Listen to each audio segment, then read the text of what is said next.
Yo, what's up guys, it's Mole here, back with another video for King God Castle. Today we're going to be looking at Chung Ah solo build.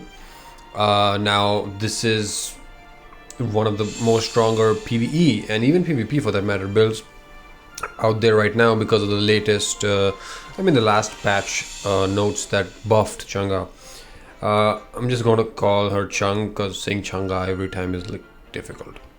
So yeah, we're going to be focusing on Chang, and it's going to be a solo build, so I'll go through the altars and relics in a bit, and then we'll do like a chapter 8 maybe.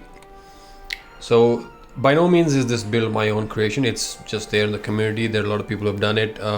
Maybe some people run it differently, but this is how I run it. And you can try it for yourself. It's really strong, really powerful, and especially for some specific chapters like chapter 8 that we're going to do. So for the altars, 15 Blacksmith is guarantee, you always take that.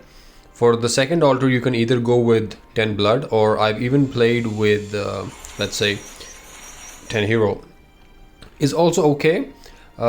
If you're struggling on survivability and let's say lifesteal, then you can definitely go for blood, but hero works fine because it's already so OP that it really doesn't matter that much. I'm going to show you both, I guess. And we'll start off with let's say blood, or actually let's do heroes and then I'll show you a run for blood. Yeah, that's it. So for heroes, of course, Chang being your main, give her the maximum attack speed and spell power slot that you have. Mine are a little bit shitty, but yeah, that's the best I have, so I put it there. And then you have, or I have Aramis for early 3 rounds just to provide some fire support just in case. And the other 4 heroes are going to be Albi, Lily, Bardray and Laika always. So this is the setup that you can run. For the relics, of course, you go for Elixir. It gives more attack and spell drain because Chung Ah heals herself very well. And also it reduces the burst damage that the mobs do, so more survivability. And of course, Insignia is perfect for any solo build rather, because you get a mad increase of hero damage just by having one hero on the field. Yeah, so that's about it, and let's go into the chapter. Let's say do chapter 8. It's a normal mode, and I'll just show you how the run goes and what kind of priorities that you have on items and rounds for that matter. So yeah, 15 Blacksmith gives you a roll immediately. What you're looking for here is a money. Tier 3, 20 silver plus. Always take this. Boom. Now 3 summons, combine, summon, sell all your Aramis. Again, this is a little bit RNG, but it works out 9 out of 10 times. So as you see, I just keep selling the Aramis and I just keep waiting for chunks. Now at this point I combine the book and double, and oh, you got lucky. So that's how you get I don't know, tier 5 in round 1.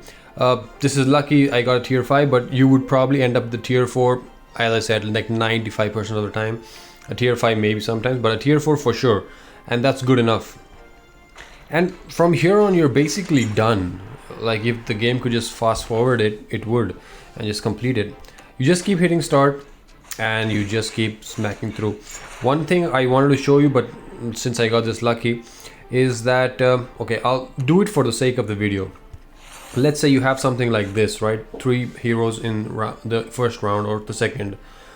You want to keep them, it's fine, but the minute you hit round 4, which is right now, you sell all the other heroes and you only keep Chang on the battlefield, even if she's tier 4 or any other tier, because after you finish round 4 you get a forge, a random forge, and in the random forge you can get a medal which will increase the tier of the hero randomly on the battlefield. Hopefully we get a medal. No, anyways, so you can get that, and that if you have like 3 or 4 heroes on the field can go anywhere, so that's a big risk.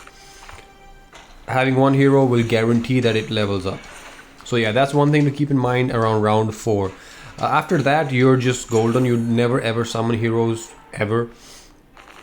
The item priorities for you okay, like don't take these books, it's no point right now. The item priorities for you are bows, staffs, and that's about it. Look here, so perfect, we got a medal, and because there's only one hero, it says upgraded random hero, but there's only one, so of course that upgrades. And you're already on a T6 in round 6, so you can get a T7 really fast. For items, as I said, bow and staff is the only thing that you focus on. The shields and swords are worthless, really, so you keep focusing on that. The minute you get a T2 bow or a T2 staff, just pop it up. I never put T1 items on any heroes. That's a rule that you should follow for any content, because it's difficult to sometimes complete it and then you just block a slot, because you can only have 3 slots and you can't remove items from, you know, heroes. So I always wait for either a T2 or a T3 to put it on the hero, which you'll see I'll do more now based on the items we get. So yeah, it's very simple, very straightforward. Once you're here, you're basically just pressing start every few seconds and you're done. Luckily, right now the field is clear. So if you know, when you've played enough, you'll see that there are obstacles in the fields, depending on, it's like a random thing. Okay, look at that, perfect. Another medal, and boom, you're T7. Now we just focus on items. So yeah, as I was saying, there's going to be obstacles on the battlefield that's going to block you from movement.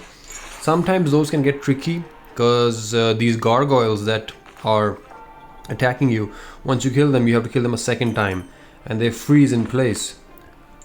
So yeah, that can be really annoying. I'll maybe show you in a different run. So yeah, let's take a look here. We got another bow, so that's a tier 3 bow, T3 staff.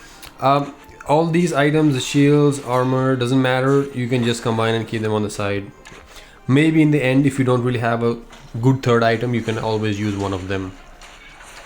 So yeah, you see, you just one shot everything. And the good part about using Chang in this level is the succubus. I'll show you the succubus up here. These guys, or these girls, they basically how do you say, charm your character, the closest one, for 4 seconds, and it hits your own ally. So when you have like a gang of people, or if you have a really strong tank, it basically fights for the enemy team for 4 seconds. So by having a solo player, a solo character, the succubus's skill never goes off. So that's really strong for solo build on this chapter. Alright, we're just gonna keep going on. As you see these obstacles in the middle, this is what I was talking about. This straight line is perfect, it's fine, but sometimes it gets really crowded and the gargoyles can really block your path, which can make it a little tricky sometimes. But it's easily overcome. You can just, you know, move it, the character all the way at the back, and then the positioning changes. Once you play it a lot, you get a hang of it, and then you understand that, okay, you know, these kind of positionings have these kind of, let's say, benefits.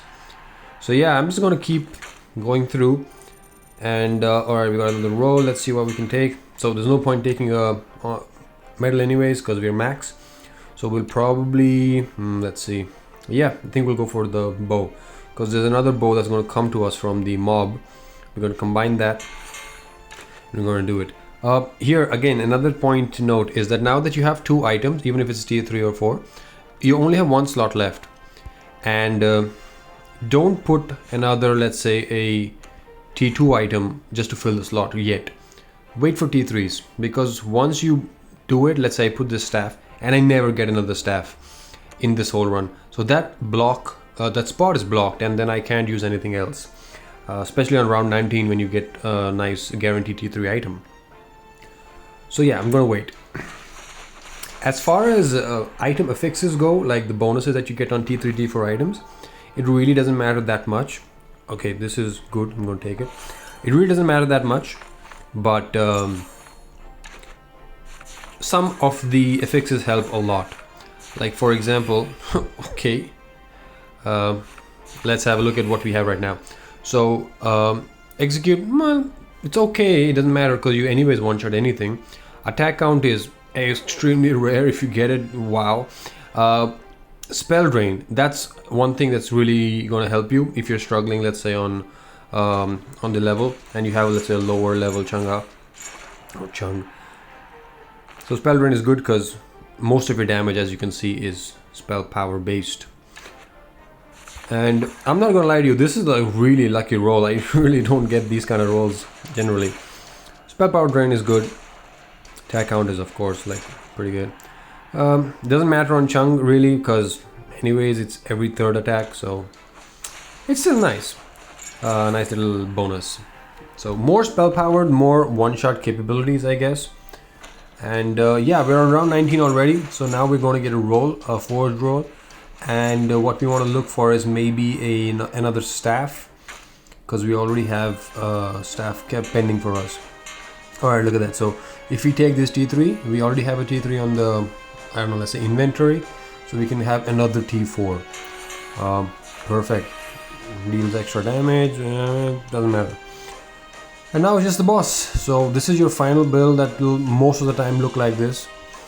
Either 2 staffs, 1 bow, or 2 bows, 1 staff, but just focus on that. And if you have nothing else, then just put one of the armors or the swords on it. And that's it. That was that easy, and you're done. This was for chapter 8, of course. It can be used in other areas, but I like to, let's say, grind chapter 8, because chapter 9 is just a bitch. I'll probably make a video on that later. But yeah, this is chapter 8, phase 8, Solo Chung Ah. And yes, as I said, you can also play with blood.